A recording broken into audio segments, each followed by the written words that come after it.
Alright, so I got this little, cabinet wafer lock. Took off of something. Old, drawer. I don't know, just bored.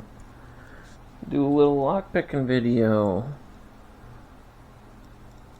Pick this fucking wafer lock. Homemade tools. Honestly, I could probably have a better, tensioner for this, but it's a tiny little homemade pick. Probably can't see it well.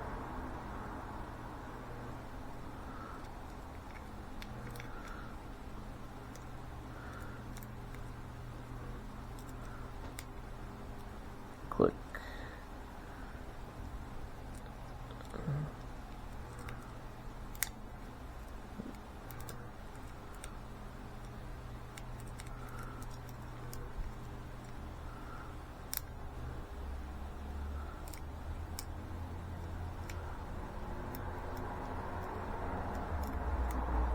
And got it.